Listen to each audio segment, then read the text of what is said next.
আসসালামু আলাইকুম। আপনারা সবাই কেমন আছেন? আশা করি ভালো আছেন। আমিও আল্লাহর অশেষ রহমতে ভালো আছি। কাছে বা দূরে, দেশ এবং দেশের বাইরে যে যেখান থেকে আমার ভিডিওটা দেখছেন আপনাদেরকে অসংখ্য ধন্যবাদ। আর ভিডিওটা দেখা শুরুতে একটা লাইক দিয়ে ভিডিও দেখা শুরু করবেন। আর যদি ভিডিওর কোনো অংশ যদি ভালো লেগে যায় তাহলে অবশ্যই সাবস্ক্রাইব করে আমার পাশে থাকবেন। ছেলে রেডি হয়ে গেছে, এখন স্কুলে যাচ্ছে। জুতোগুলো তো আমি ধুয়ে দিয়েছিলাম, তা সেটাই রুম থেকে পরে এখন নিচে যাচ্ছে।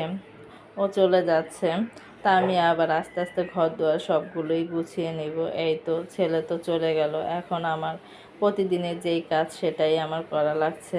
এখন আমি খাটটা গুছিয়ে নেব। ছেলে চলে যায়, ওর বাবা চলে যায়, তারপর মনে করেন আমি আস্তে আস্তে সব কাজগুলো, আমার সংসারের যে কাজগুলো সেগুলো আমি করে নিই, কারণ একটা সংসারে তার কম কাজ থাকে না।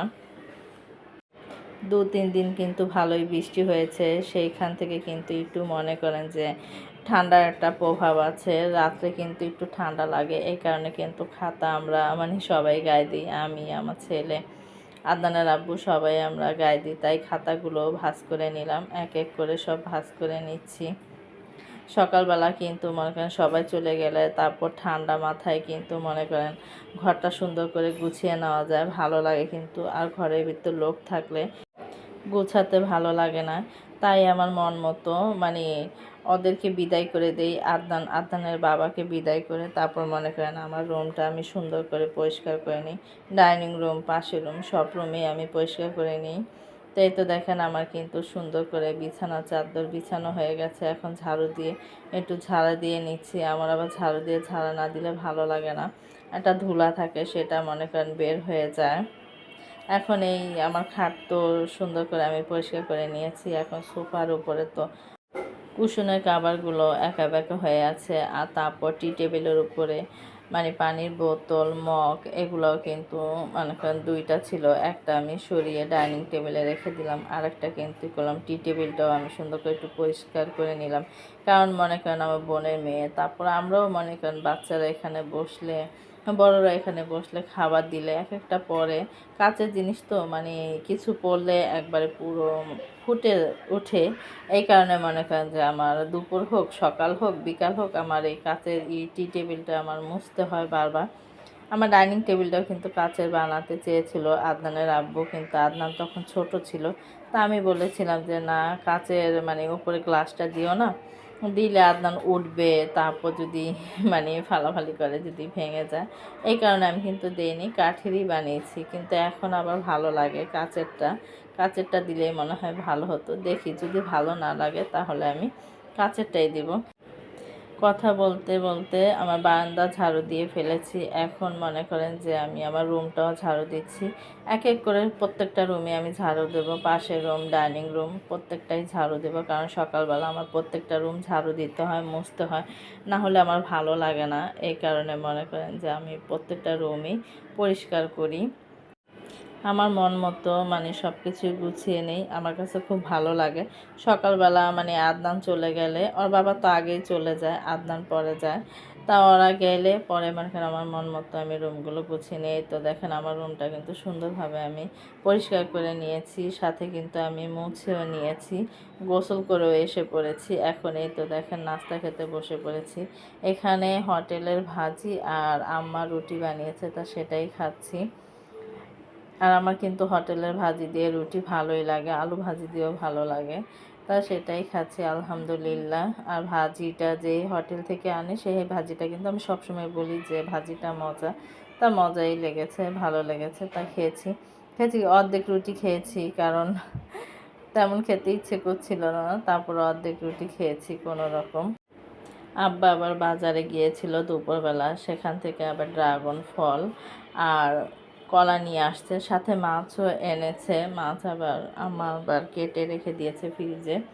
এই তো এখানে দেখেন দুপুরে খাবার খেতে বসেছি। আজকে কিন্তু অনেক আইটেম, লাল শাক রান্না করেছে, তারপর কিন্তু গুঁড়ো মাছ দিয়ে আলু পটল দিয়ে রান্না করেছে, তারপর আইল মাছ টমেটো দিয়ে ভুনা করেছে, আর মুরগির মাংস আর ডাল ছিল, তা সেগুলো দিয়ে খেয়েছি আজকে। মানে দুপুরবেলা তো মনে করেন মানে অর্ধেক রুটি খেয়েছি, তাই একটু খিদাও লেগেছে। ছেলের স্কুলেও গিয়েছিলাম, তা আসছি, আসার পরেই কিন্তু মনে করেন ক্ষুধা লেগেছে। তা আজকে কটা ভাত খেয়েছি আলহামদুলিল্লাহ। আর মনে করেন প্রত্যেকটা তরকারি খুবই মজা হয়েছে। এই তো দেখেন গুঁড়া মাছের তরকারিটাও কিন্তু খুব মজা হয়েছে। তা গুঁড়া মাছটা কিন্তু একটু চচ্চড়ি করেছে, ভালোই লাগছে গুঁড়া মাছটা দিয়ে খেতে।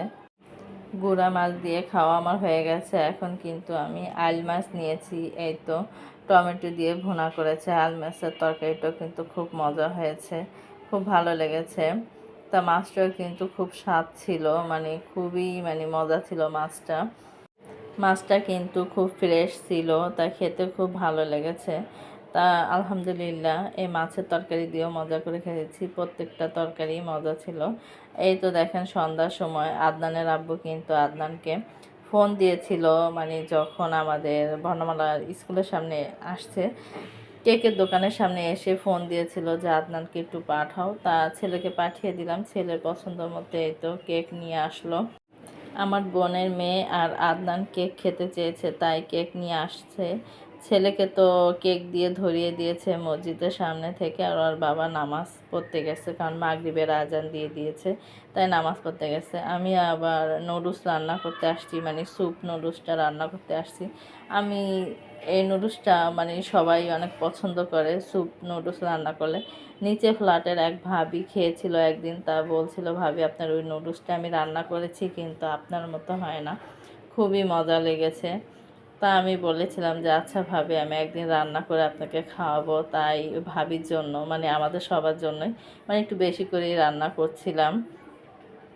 তাই এখানে কিন্তু আমি মনে করেন সব ময় মশলা দিয়ে তো আমি বসিয়ে দিয়েছি, আমি কিন্তু কর্নফ্লাওয়ারও কিন্তু আমি দিয়ে দিয়েছি এই স্যুপের ভিতরে। তারপর এখন নুডলসের মশলাটাও আমি দিয়ে দিলাম। এখন একটু হবে কিছুক্ষণ, তারপর আমি নামিয়ে ফেলবো। আলহামদুলিল্লাহ স্যুপটা কিন্তু খেয়ে সবাই বলেছে যে না স্যুপটা মজা হয়েছে। আমি এইভাবে রান্না করলে আমার ছোট আন্টি হতে আমাদের ঘরের সবাই আদনানের আব্বু খুব পছন্দ করে, তাই আমি প্রায় প্রায় এই মানে স্যুপ নুডলসটা রান্না করি। তা খুব ভালো লাগে যখন সবাই খেয়ে বলে যে ভালো লেগেছে। তা আলহামদুলিল্লাহ সবাই মজা করে খেয়েছে। নুডলস তো রান্না হয়ে গেছে, এখানে আবার আমার ছোট বোন কেকটা খুলছিল। তাই এই কেকটা এখন সবাই মিলে মানে রাইস আর আদনান মিলে কাটবে, তা সেটাই এখন বের করলো। আর কেকটা কিন্তু মাশাল্লাহ খুবই সুন্দর, আমাদের শনি একটা প্যারিসের কেক। আর এই প্যারিসের কেকটা কিন্তু খুবই মজা। আমাদের এখানে নতুন যখন থেকে প্যারিস মানে আসছে, আমরা কিন্তু এই প্যারিসের কেকটাই বেশি খাই। খাই মানে কি সবসময় খাই, আমাদের কাছে খুব ভালো লাগে। আগে হক বেকারি থেকে খেতাম, কিন্তু এখন প্যারিসের থেকে খাই, খুব ভালো। আর মনে করেন যে অনেক সফট কেকটা, মানে মুখে দিলে মনে হয় কি গলে যায় এরকম অবস্থা। আর কি বলবো, যারা খেয়েছেন প্যারিসের কেক তারা তো জানেনই। এই তো এখানে কিন্তু আমি ড্রাগন ফলও কেটে নিয়েছি, তারপরে এই তো নুডলসের স্যুপটাও দিয়েছি। তা সবাই এখন সন্ধ্যার সময় একটা নাস্তা হয়ে যাবে। কেউরই জন্মদিন না এটা, মানে এমনি সব মানে ওরা বাচ্চারা খেতে চেয়েছে, আদনান আমার বোনের মেয়ে, এই কারণে মনে করেন যে আমার হয়েছে, কোনো জন্মদিন না। জন্মদিন হলে তো দেখবেনই, আমি তো বলবোই। আর ভিডিওটা আর বড় করব না। সবাই ভালো থাকবেন, সুস্থ থাকবেন, আমাদের জন্য দোয়া করবেন, আমরাও আপনাদের জন্য দোয়া করি। যদি কোনো ভুল ত্রুটি হয়ে থাকে ভিডিওর ভিতরে তাহলে ক্ষমা দৃষ্টিতে দেখবেন। আল্লাহ হাফেজ।